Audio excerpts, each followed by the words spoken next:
Hi everyone. पिछले कुछ lecture से हम लॉज ऑफ सेट थ्योरी के रिलेटेड कुछ प्रॉब्लम्स देख रहे हैं। इस लेक्चर में हम कुछ और प्रॉब्लम्स देखने वाले हैं। So without any delay let's get started. तो हमारा पहला प्रॉब्लम क्या है, हमें ये प्रूव करना है। हमें प्रूव करना है A union B union C, इसका कॉम्प्लीमेंट बराबर है A complement intersection B complement intersection C complement. आप जब इसको देखते हो आपको समझ आता है तो डी मॉर्गन्स लॉ है, हाँ डी मॉर्गन्स लॉ है। लेकिन हमने जब डी मॉर्गन्स लॉ का प्रूफ देखा था वह हमने सिर्फ दो सेट्स के लिए देखा था। अगर मुझे तीन सेट्स के लिए डी मॉर्गन्स लॉ को प्रूव करना है वो कैसे करूँ वो हम अब देखेंगे। देखो बहुत सिंपल है। देखो हमने तो दो लॉस के लिए पढ़ा हुआ है ना, हम क्या करेंगे। देखो हम इस सेट को ए यूनियन बी एक सेट होगा ना, हम इसको एक्स ट्रीट कर सकते हैं ना, बिल्कुल कर सकते हैं। तो अगर ये एक्स है तो हम लिखते हैं let A union B is equal to X. अब हमारे पास क्या है, एक्स यूनियन सी का कॉम्प्लीमेंट। ठीक है, और यहाँ पर तो दो सेट्स के लिए डी मॉर्गन्स लॉ क्या है, X complement intersection B complement C complement. लेकिन हमारा एक्स क्या है, वो तो हमने ए यूनियन बी एज्यूम किया है ना, हम यहाँ पर एक्स की जगह ए यूनियन बी वापस लेंगे, उसका कॉम्प्लीमेंट इंटरसेक्शन सी कॉम्प्लीमेंट। यहाँ फिर से डी मॉर्गन्स लॉ अप्लाई करेंगे। ए यूनियन बी कॉम्प्लीमेंट किसके बराबर होगा, A complement intersection B complement intersection C complement. और यही मुझे प्रूव करना था।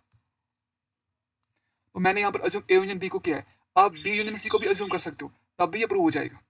मैंने ऐसा क्यों किया, क्योंकि देखो मुझे सिर्फ डी मॉर्गन्स लॉ दो सेट्स के लिए फॉर्मूला पता है, मेरे को तीन सेट्स के लिए नहीं पता है। तो मैंने क्या किया, मैंने इन ए यूनियन बी को एक्स ट्रीट किया। ऐसा क्यों किया, ताकि मेरे पास दो सेट्स आए और दो सेट्स के लिए डी मॉर्गन्स लॉ मुझे अप्लाई करना आता है। आई होप तुमको ये सिंपल सा प्रूफ समझ आ गया होगा। आइए दूसरी प्रॉब्लम देखते हैं। ये इसका पार्ट वन है, अब पार्ट टू देखते हैं। इसको रब करते हैं। आई थिंक दूसरा प्रॉब्लम क्या है ना, अब मुझे देखो A intersection B intersection C, इसको प्रूव, ये किसके बराबर है, ये प्रूव करना है मेरे को, ये मुझे प्रूव करना है। अब हमको तो पता है डी मॉर्गन्स लॉ है, लेकिन हमें प्रूव तो करना होगा ना। एक तरीका क्या प्रूव करने का, तुम एग्जांपल्स लो, A is equal to 1 2 elements लो सेट में, वैसे प्रूव करो। लेकिन वो कोई अच्छा प्रूफ नहीं होता है। हमें हमने हमें यूजिंग सेट कॉन्सेप्ट्स इसका प्रूफ देखना चाहिए। ठीक है, अब देखो हम क्या करेंगे, बहुत सिंपल है। हमारे पास ये तीन सेट्स है, हम क्या करते हैं, हम बी इंटरसेक्शन सी को ट्रीट करते हैं, वाई ट्रीट कर लो। तो let B intersection C is equal to Y. अब हमारे पास क्या बना ये set, A intersection Y intersection C. ये किसके बराबर होगा, यहाँ पर तो डी मॉर्गन्स लॉ अप्लाई होगा, वो किसके बराबर होगा, A complement union Y complement. अब देखो क्या प्रूव हो गया, नहीं प्रूव तो नहीं हुआ। ए कॉम्प्लीमेंट है लेकिन ये वाई कॉम्प्लीमेंट इसमें तो नहीं है। अब क्या करूं, हमको तो पता है ना Y is equal to B intersection C, तो लिखो ना।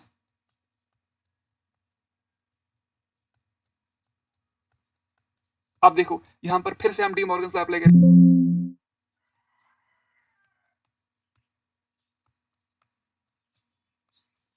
और यही तो मुझे प्रूव करना था। तो यहाँ हमने D Morgan's law three sets के लिए प्रूव भी कर दिया। अगर आप मुझे 10 सेट्स दो उसके लिए भी प्रूव कर दूंगा डी मॉर्गन्स लॉ। हमने ऑलरेडी वहां पढ़ा हुआ था कि D Morgan's law is true for any number of sets.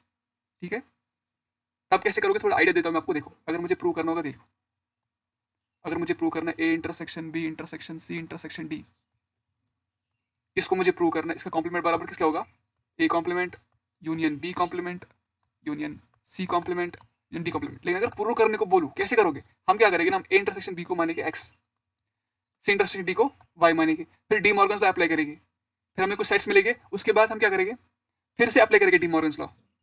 देखो देखो कैसे प्रूव करते हैं, मैं दिखाता हूँ आपको। एक्स इंटरसेक्शन वाई किसके बराबर होगा, एक्स कॉम्प्लीमेंट यूनियन क्या वाई कॉम्प्लीमेंट होगा ना। लेकिन एक्स क्या है,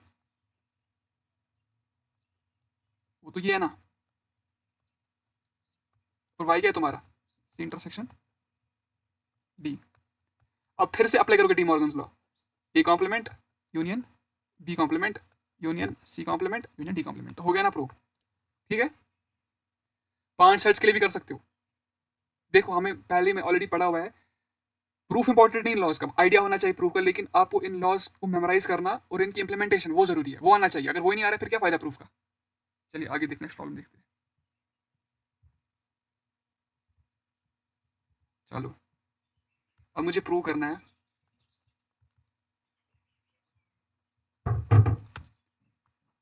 A union B is equal to A minus B union B minus A union A intersection B. देखो एक प्रूफ हम देखते हैं वेन डायग्राम से, ठीक है, और उसके बाद हम देखते हैं यूजिंग मतलब लॉज का यूज करके प्रूव करेंगे। देखो ए यूनियन बी की साइड, ए यूनियन बी की वेन डायग्राम हमको आती है ना, वो क्या है, देखो क्या है, वो ये है,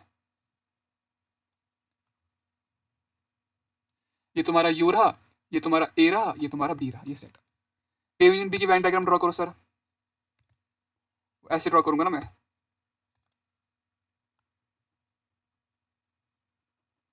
ये सारा आएगा ना,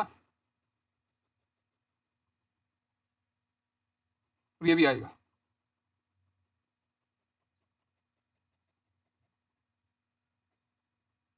ठीक है। ये तुम्हारा किसकी है, तुम्हारी ए यूनियन बी की डायग्राम है, ए यूनियन बी का वेन डायग्राम है। अब मुझे इस सेट की वेन डायग्राम बनानी है। अब तुमको लग रहा होगा तो बहुत डिफिकल्ट है, डिफिकल्ट नहीं, बहुत ईजी है। देखो कैसे करूंगा, देखो देखो, सेट्स तो हमको दो ही जरूरत है क्योंकि यहाँ पर ए और बी इन्वॉल्व है। अब ये ऐसे ड्रॉ क्यों करते हैं, रेक्टेंगल क्यों करते हैं, ट्रायंगल क्यों नहीं करते, ये हमने ऑलरेडी यूलर वेन डायग्राम पढ़ा हुआ है। मेरी टीचिंग में ऑलरेडी मैं आपको ये मेंशन कर चुका हूँ कि एकदम स्क्रैच से पढ़ते हैं और एकदम इंट्यूशन बेस्ड लर्निंग होती है, कुछ भी रटवाया नहीं जाता आपको। हर स्टेप का आपको, ये हमने क्यों किया, या अगर हमने स्टेप लिखा है तो क्यों लिखा है, ऐसे पढ़ाया जाता है यहाँ पर। देखो ये तुम्हारा ए रहा, ये तुम्हारा, कुछ अच्छा नहीं बन गया ड्राइंग में थोड़ा। ए माइनस बी क्या होगा, देखो ए माइनस बी तो मुझे उसकी मुझे उसका मुझे तो आधा करना। ए माइनस बी तो तुम्हारा ये पार्ट है ना, ये वाला पार्ट बनाना था। ये तुम्हारा क्या है, ये तुम्हारा ए माइनस बी है।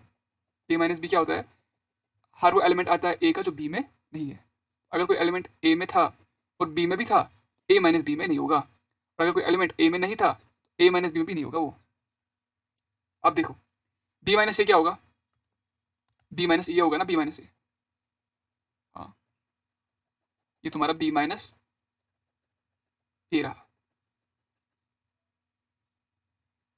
और उसके बाद क्या लिखा है, मुझे इनका यूनियन करना है। अगर मुझे इनका इंटरसेक्शन करना होता तो फाई आ जाता ना फाई, क्योंकि ए माइनस बी और बी माइनस ए में कुछ एलिमेंट कॉमन होता ही नहीं है, फाई आ जाता वो। लेकिन अब मुझे ये ड्रॉ हो गया मेरा, ये भी ड्रॉ हो गया, लेकिन इसका मुझे यूनियन ए इंटरसेक्शन बी के साथ लेना है। और वो कौन सा रीजन है, वो तुम्हारा ये रीजन है ना, और इनसे ड्रॉ कर दो, और इनसे सब आ गया ना। अगर तुम ए यूनियन बी की वेन डायग्राम देखो वो ये है, और अगर तुम बी यूनियन ये इसकी वेन डायग्राम देखो वो तो ये है, तो एग्जैक्टली सेम है। तो वेन डायग्राम से मैंने प्रूव कर दिया कि दोनों सेट्स बराबर है। लेकिन अब हम इसका प्रूफ देखते हैं यूजिंग सेट कॉन्सेप्ट्स। आइए वो देखते हैं।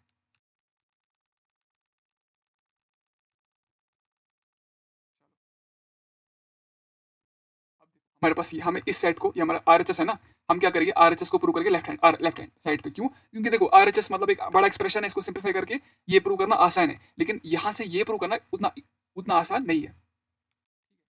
चलो देखते हैं। अब a minus b, already lecture last lecture में हमने देखा है कि ए माइनस बी जो होता है ना, that is equal to A intersection B complement. ये हमने देख लिया है, नहीं अगर अपने लेक्चर वो नहीं देखा है पहले वहां जाके देखो, ठीक है। यहाँ पर मैं क्या लिख सकता हूँ, A intersection B complement, sorry A intersection B whole complement नहीं है, ए इंटरसेक्शन बी कॉम्प्लीमेंट है, यूनियन। तो बी माइनस ए क्या होगा, वो होगा ना बी इंटरसेक्शन ए कॉम्प्लीमेंट, बिल्कुल होगा। अब देखो यूनियन ए इंटरसेक्शन बी है ना, लिखो इंटरसेक्शन बी, क्या फर्क पड़ता है। अब क्या करें, अब तो कुछ समझ नहीं आ रहा क्या करें, नहीं आ रहा ना समझ। यहाँ पर ए है, यहाँ पर ए कॉम्प्लीमेंट है, यहाँ पर बी कॉम्प्लीमेंट बी है। लेकिन अगर तुम इस स्टेटमेंट को देखोगे ना, इस एक्सप्रेशन को गौर से देखोगे, तो यहाँ पर हम डी मॉर्ग सॉरी यहाँ पर हम डिस्ट्रीब्यूटिव लॉ यूज कर सकते हैं। कैसे कर सकते हैं, देखो B intersection A union B intersection A complement, देखो देखो कैसे अप्लाई कर सकते हैं।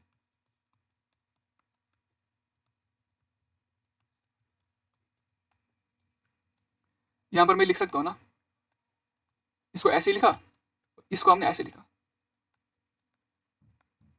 अब यहाँ पर कौन सा लॉ यूज कर सकते हो तुम? देखो यार, ये x है, ये y मान लो,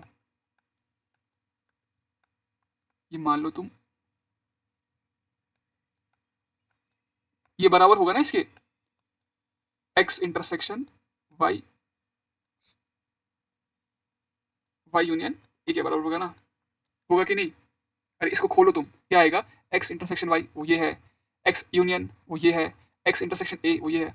यहाँ पर हम डी मॉर्गन का अप्लाई यूज करते हैं, धीरे धीरे आ जाएगा प्रैक्टिस के साथ, प्रैक्टिस के साथ आ जाएगा तुम्हें कहाँ कौन सा लॉ यूज करना है, क्या करना है, आ जाएगा प्रैक्टिस के साथ, बस लेक्चर को देखते रहो। यहाँ पर हम क्या लिख सकते हैं? यहाँ पर हम लिख सकते हैं, देखो इसको तो ऐसे ही लिखा, यहाँ पर हम सकते हैं B intersection A union A complement, तुम क्रॉस वेरीफाई भी कर सकते हो, B intersection A complement union B intersection A. ठीक है, अब देखो ए, अगर मैं एक सेट का कॉम्प्लीमेंट उसकी एक सेट का कॉम्प्लीमेंट मतलब अगर मैं एक सेट का यूनियन उसके कॉम्प्लीमेंट से लूंगा तो क्या मिलेगा? क्या मिलेगा? Universal set. कौन सा लॉ? कौन सा लॉ? देखो, कॉम्प्लीमेंट लॉ। एक सेट का मैंने यूनियन उसके कॉम्प्लीमेंट से लिया तो क्या आता है? वो यूनिवर्सल सेट। अब देखो, तो यहाँ ये बराबर क्या है? यू। चलो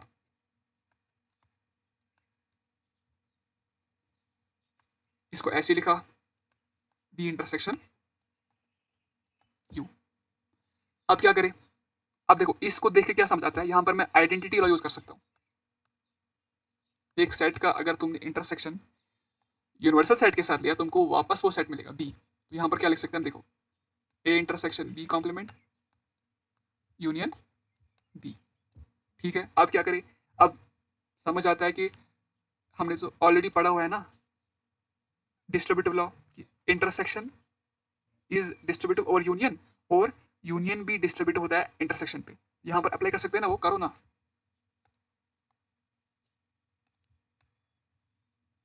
देखो यहां क्या लिख सकते हैं? A union B intersection B complement union B. अब क्या करें? हमको तो ए यूनियन बी चाहिए, लेकिन हमारे पास ए यूनियन बी इंटरसेक्शन ये आ रहा है, तो अगर ये हट जाता है ना मेरा, मैं सॉल्व कर जाता जो मुझे करना था। लेकिन हमको तो पता है ना, एक सेट का अगर तुम यूनियन उसके कॉम्प्लीमेंट से, एक सेट का यूनियन तुमने उसके कॉम्प्लीमेंट से लिया, क्या मिलेगा तुमको? यू मिलेगा ना। कौन सा लॉ? Complement law. यहाँ पर हम क्या लिख सकते हैं? A union B intersection universal set. और अभी हमने पढ़ा आइडेंटिटी लॉ, एक सेट का तुम इंटरसेक्शन किसके साथ लो? यूनिवर्सल सेट के साथ, तुम्हें क्या मिलेगा? वो सेट वापस मिलेगा ना। अरे देखो, A union B, A union B का तुमने इंटरसेक्शन यू के साथ लिया, क्या मिलेगा? वो सेट वापस मिलेगा ना। हाँ, वापस मिलेगा। क्या मिलेगा? A union B. और वही मुझे प्रूव करना था। आई होप तुमको ये प्रॉब्लम समझ आ गया, अच्छा प्रॉब्लम था। यहाँ पर हमने काफी लॉस का यूज करके प्रूव किया है। चलिए नेक्स्ट प्रॉब्लम देखते हैं।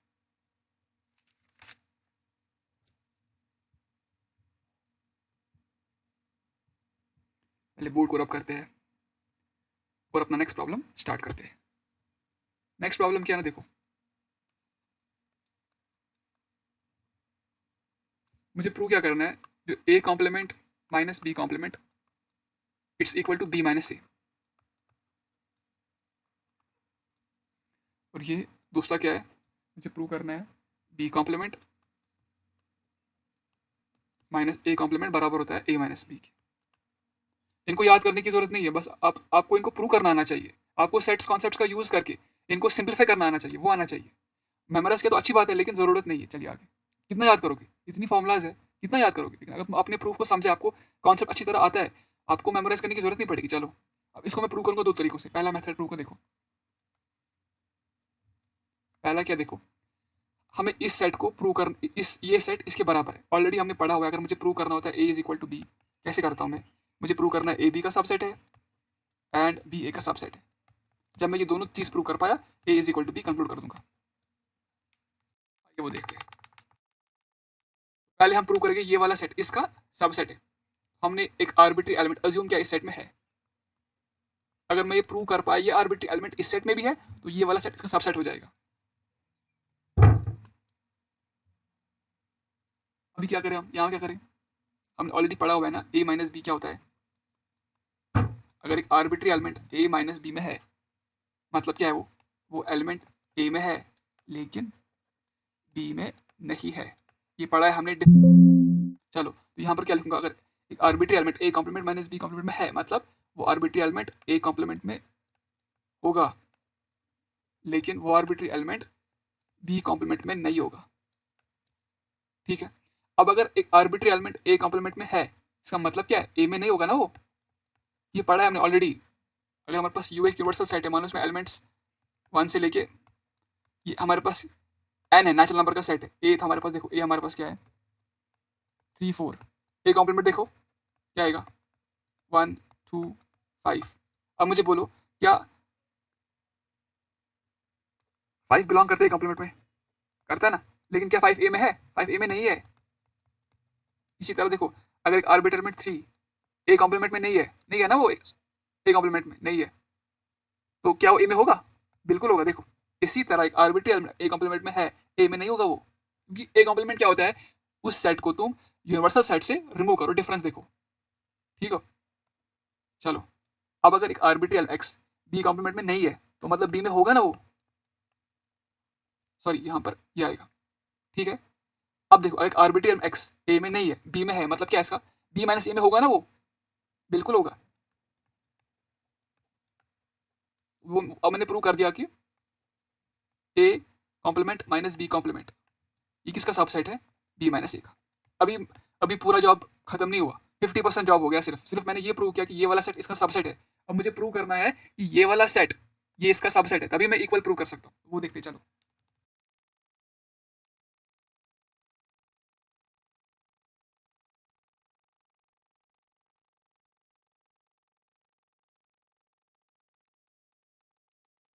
जूम क्या करते हैं, देखो जूम करते आर्बिट्री एलिमेंट वाई, वो बी माइनस ए में है। ठीक है, अब अगर वो बी माइनस ए में है तो बी में होगा एंड वो ए में नहीं होगा। ठीक है ना, अब देखो अगर वो बी में है, इसका मतलब क्या है, बी कॉम्प्लीमेंट में नहीं होगा वो। लेकिन अगर वो आर्बिट्री एलिमेंट ए में नहीं है तो किस में होगा, ए कॉम्प्लीमेंट में होगा। अब इसको मैं उल्टा भी लिख सकता हूँ ना, क्यों, क्योंकि कॉम्पिटेटिव लॉ। इसको उल्टा लिख सकते हैं ना, बिल्कुल लिख सकते हैं। अब देखो, अब एक arbitrary element Y A complement में है लेकिन बी कॉम्प्लीमेंट में नहीं है, इसका मतलब क्या है कि वो arbitrary element A complement minus B complement में होगा। और यहाँ से क्या प्रूव कर सकते हो तुम, बी माइनस ए वो किसका सबसेट है, A complement minus B complement का। और इससे पहले हमने क्या प्रूव किया था, A complement minus B complement वो किसका सबसेट है, बी माइनस ए का। और यहाँ से क्या प्रूव कर सकते हो तुम, A complement minus B complement ये बराबर होता है बी माइनस ए के। आई होप तुम्हें समझ आ गया होगा। ये वाला प्रूफ तुम्हारे लिए होमवर्क है। ठीक है, इसको तुम ट्राई करो, बहुत एग्जैक्टली सेम चीज करनी है। ठीक है, आइए नेक्स्ट प्रॉब्लम देखते हैं।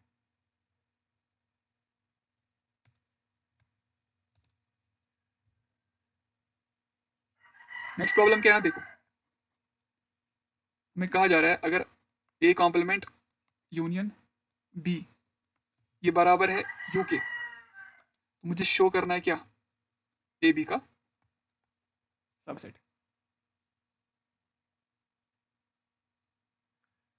ठीक है, अब देखो ए बी का सबसेट मुझे प्रूव करना है, ऑलरेडी पढ़ा हुआ है। दो तरीके, या तुम प्रूव करो ए इंटरसेक्शन बी ए के बराबर है, क्योंकि ए इंटरसेक्शन बी अगर ए के बराबर है इसका मतलब क्या, ए बी का सबसेट है।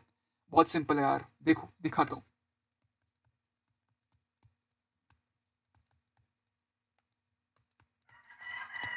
ए इंटरसेक्शन बी निकालो, क्या आता है 1 2 आता है ना। ए इंटरसेक्शन बी किसके भैया है ना, ये तो ए है। ए इंटरसेक्शन बी ए के बराबर आया, लेकिन ये कब आया, जब ए बी का सबसेट था। अगर बी ए का सबसेट होता ना, तब ए इंटरसेक्शन बी बी के बराबर आ जाता। लेकिन मुझे प्रूव क्या करना है, ए बी का सबसेट है, तो मुझे प्रूव करना है ए इंटरसेक्शन बी ए के इज इक्वल टू ए, क्योंकि अगर ये होल्ड हो रहा है ना, इसका मतलब क्या, ए बी का सबसेट है तब ये होल्ड हो रहा है। ठीक है, अब चलो आगे प्रूव करते हैं इसको। एक तरीका प्रूव करने क्या है, तुम ले लो एग्जाम्पल यूनिवर्सल सेट, वो एग्जाम्पल, लेकिन वो अच्छा प्रूफ नहीं होता है। चलो अब कैसे प्रूव करूँ, अप्रोच क्या रहेगा मेरा, मुझे प्रूव करना है ए इंटरसेक्शन बी, यहाँ पर तो ए कॉम्प्लीमेंट है, बी है और यू है, मुझे कैसे प्रूव करूँ मैं। अब देखो हम प्रूव कैसे करेंगे। हमको तो देखो हम बी को ऐसे लिख सकते हैं ना, बी यूनियन फाइव। क्यों लिखा मैंने? क्योंकि देखो ये मेरे पास गिवन है ना, मुझे इस रिजल्ट का यूज करना है और ये प्रूव करना है। लेकिन मैंने आपसे कहा कि अगर मैं ये प्रूव कर पाया ना तो ये प्रूफ हो जाता है, ठीक है। इस रिजल्ट का यूज करके मैं इसको प्रूव करूंगा, ये प्रूफ हो जाएगा। अब देखो B is equal to B union A. क्या करिए आप, इस रिजल्ट का यूज करना है। कैसे करूँ रिजल्ट यूज? देखो मैं तो जानता हूँ ना, अगर मैंने एक सेट का ए सेट का इंटरसेक्शन उसके कॉम्प्लीमेंट से लिया तो मुझे फाइव मिलेगा ना। फाइव इज इक्वल टू ये कौन सा लॉ? कौन सा लॉ? Complement law. एक सेट का तुमने इंटरसेक्शन उसके कॉम्प्लीमेंट से लिया, फाइव आ जाएगा, है ना। अरे यार ए और ए कॉम्प्लीमेंट में कुछ कॉमन होता है क्या? नहीं होता है ना, तो फाइव है ना, वही लिखा ना यहाँ पर। अब देखो ये मैंने क्यों लिखा, मुझे कैसे समझ आएगा मुझे ये लिखना है? बहुत सिंपल है, देखो ये मेरे पास गिवन है, मतलब मुझे इसका यूज करना है, इतना समझ आता है ना। और ये मुझे प्रूव करना है, तो मैंने कहा तुम्हें ये प्रूव करना है, तो कैसे करोगे? मैंने एक रिजल्ट लिखा B is equal to B union five. क्यों ऐसा लिखा? ताकि इस रिजल्ट का यूज कर सकूं। देखो यहाँ पर मैं अप्लाई कर सकता हूँ ना डिस्ट्रीब्यूटिव लॉ, यूनियन ए, ठीक है। और यहाँ पर क्या आएगा? B union A intersection A complement union B. अरे आएगा ना। अरे मैंने डिस्ट्रीब्यूटिव लॉ यूज किया, यहाँ पर आएगा ना B union A intersection B union A complement. मैंने बस वहां पर कॉम्पिटेटिव लॉ यूज किया, ठीक है।